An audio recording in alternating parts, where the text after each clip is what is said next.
महाराष्ट्र के विधानसभा चुनाव के लिए अब कुछ ही दिनों का वक्त बचा। महाराष्ट्र चुनाव की तारीख जैसे जैसे नजदीक आ रही है, वैसे वैसे राजनीतिक गलियारों में हलचल तेज है। राज्य में होने वाले विधानसभा चुनाव से पहले सियासी सरगर्मी भी तेज है, बयानबाजी जमकर हो रही है। इस बीच महाराष्ट्र के छत्रपति संभाजी नगर में चुनाव प्रचार करने पहुंचे डिप्टी सीएम देवेंद्र फडणवीस ने शहर के नाम को लेकर एआईएमआईएम के नेता असदुद्दीन ओवैसी पर निशाना साधा।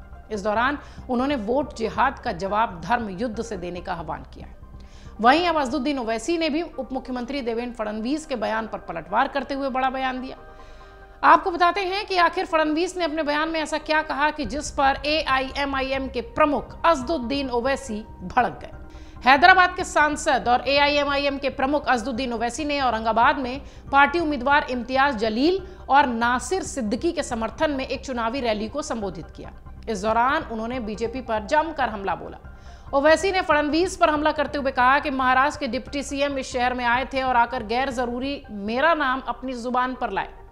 देवेंद्र फडणवीस बोले, सुनो ओवैसी, ओ देवेंद्र फडणवीस, याद रखो तुम मेरी जुबान का मुकाबला नहीं कर सकते। अगर तुम मोदी और अमित शाह भी बैठ गए तो मेरी जुबान का मुकाबला कोई नहीं कर सकता। ओवैसी का यह बयान सुनिए जब वो भड़के हुए नजर आ रहे हैं।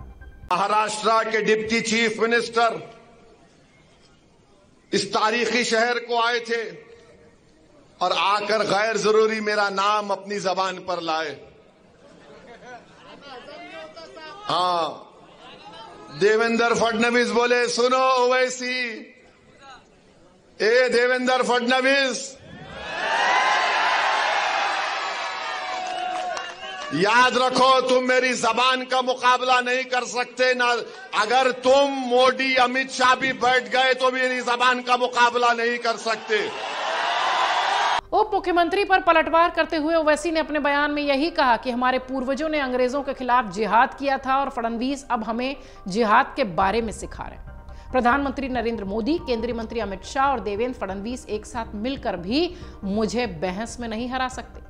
ओवैसी ने दावा किया कि धर्मयुद्ध जिहाद की टिप्पणी चुनाव आचार संहिता का उल्लंघन है। उन्होंने कहा कि लोकतंत्र में वोट, जिहाद और धर्मयुद्ध कहां से आ गया? आपने विधायकों को खरीदा, क्या हम आपको चोर कहें? फडणवीस जहां वोट जिहाद की बात करते हैं, वहीं उनके नायक अंग्रेजों को प्रेम पत्र लिख रहे थे, जबकि हमारे स्वतंत्रता सेनानियों ने विदेशी शासकों से कोई समझौता नहीं किया। उन्होंने कहा कि हमने अंग्रेजों के खिलाफ लड़ने का तरीका बताया। जब बीजेपी को मालेगांव में लोकसभा चुनाव के दौरान वोट नहीं मिले तो फडणवीस ने वोट जिहाद की बात की। जब उन्हें वोट नहीं मिलते तो वो जिहाद कहते हैं। वो अयोध्या हार गए, ऐसा कैसे हुआ? उन्होंने आगे कहा कि हमारे पूर्वजों ने अंग्रेजों के खिलाफ जिहाद किया था, आपके नहीं। जिन फडणवीस के पूर्वजों ने अंग्रेजों को प्रेम पत्र लिखे वो हमें जिहाद सिखाएंगे। एआईएमआईएम के नेता ने कहा कि मोदी कहते हैं कि एक हैं तो सेफ हैं, क्योंकि वो इस देश की विविधता को खत्म करना चाहते हैं। ओवैसी ने हिंदूवादी संत रामगिरी महाराज के बयानों पर उठे विवाद का हवाला देते हुए कहा कि पैगंबर के खिलाफ टिप्पणी बर्दाश्त नहीं की जाएगी। वहीं ओवैसी के बयान पर देवेंद्र फडणवीस की भी प्रतिक्रिया आई। उन्होंने कहा कि ये रजाकारों के वंशज हैं जिसने मराठवाड़ा के लोगों पर अत्याचार किए, हमारी माताओं बहनों के साथ रेप किया, हमारे परिवारों को तहस नहस किया। ये उनके वारिस हैं, ये किस मुंह से कह रहे हैं? सुनिए।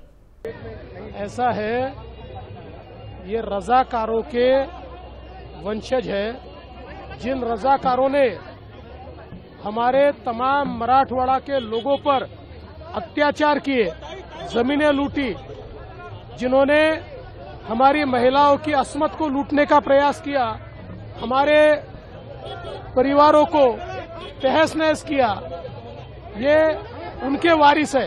ये किस मुंह से हमसे बात करेंगे? छोड़ दीजिए, ये बोल बोल के पुराना हो गया है, घिसी पिटी कैसेट है। इससे पहले फडणवीस ने यह दावा किया था कि महाराष्ट्र में वोट जिहाद शुरू हो चुका है और इसका मुकाबला वोट के धर्म युद्ध से किया जाना चाहिए। छत्रपति संभाजी नगर में एक जनसभा को संबोधित करते हुए डिप्टी सीएम फडणवीस ने ओवैसी पर निशाना साधते हुए कहा कि सुन लो ओवैसी, छत्रपति संभाजी नगर का किसी का बाप भी पैदा हुआ तो इसका नाम नहीं बदल सकता। ओवैसी, छत्रपति संभाजी नगर, सुन लो ओवैसी, छत्रपति संभाजी नगर, किसी का बाप भी पैदा हुआ अब ये नाम नहीं बदल सकता।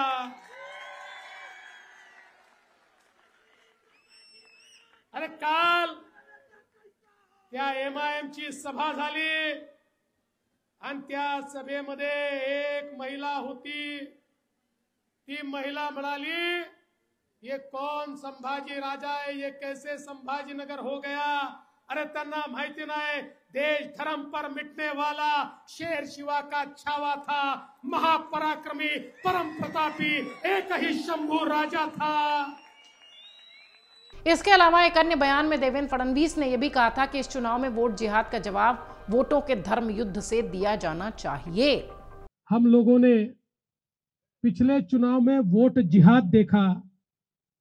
एक प्रकार से उनके सारे धर्मस्थलों के ऊपर बैनर लगे, पोस्टर लगे, कस्में दिलाई गई और लोगों को वोटिंग के लिए बाध्य किया गया और कहा बस एक ही चीज करनी है, मोदी जी को हराना है.